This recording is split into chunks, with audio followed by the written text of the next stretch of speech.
Google est sur le point d'annoncer ses nouveaux Pixel 7 et 7 Pro ainsi que du wearable, mais nous savons déjà presque tous deux.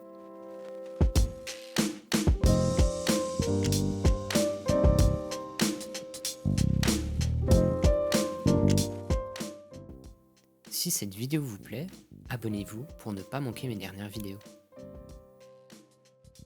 Commençons par le nerf du sujet, les Pixel 7 et 7 Pro. Ces téléphones viendront avec la nouvelle puce Tensor J2, qui est une puce pensée par Google pour avoir des fonctionnalités exclusives au système Google Pixel, telles que Magic Eraser et des fonctionnalités d'IA pour rendre son assistant Google plus utile. Sinon, les modules photo devraient se trouver également améliorés, même si certains leakers se positionnent sur un statu quo au niveau photo. Nous pourrons aussi espérer un capteur d'empreinte plus rapide que la génération précédente, qui était assez lente selon certains youtubeurs.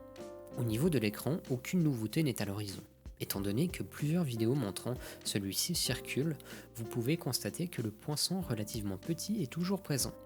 Ce ne pose pas de problème majeur à l'utilisation et je pense que c'est une intégration supérieure face à l'îlot dynamique d'Apple. Des nouvelles couleurs sont également disponibles, le noir, le blanc et un vert gris qui est assez joli. On pourrait également espérer des améliorations de dissipation de la chaleur ainsi qu'une meilleure autonomie de la batterie. Vu à la lumière du jour, c'est une année creuse pour les pixels. Les améliorations sont mineures, c'est en soi un affinement d'une équipe qui gagne déjà.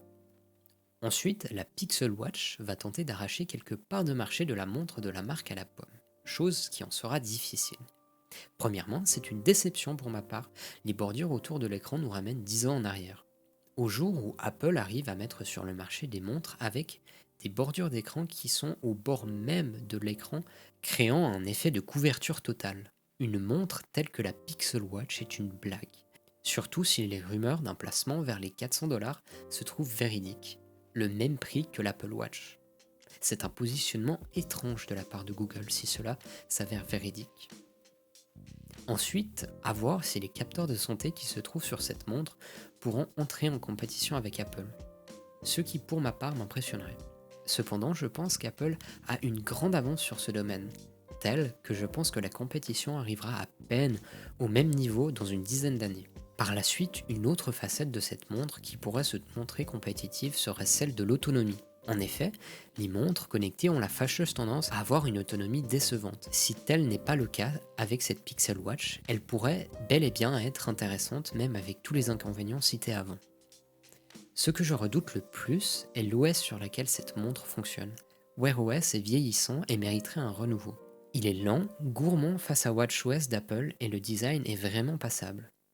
Ce que j'aimerais pour cette montre est un Wear OS adapté et plus épuré, mais encore plus un Wear OS repensé, sans le superflu qu'il apporterait dans ses anciennes versions.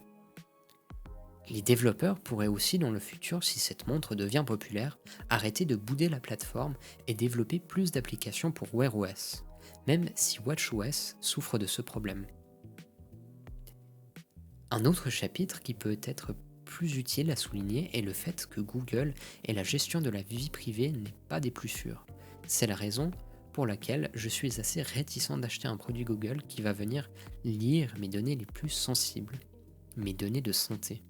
C'est un problème déjà soulevé par le rachat de Fitbit par Google en janvier 2021. Finalement, nous attendons aussi des autres produits IoT, comprenez Smart Home, qui viendront consolider le milieu des objets connectés de Google. Malheureusement, nous ne savons pour ainsi dire pas grand chose de ces produits, et le suspense reste entier. Merci d'avoir suivi cette vidéo, c'était Abzak, à bientôt.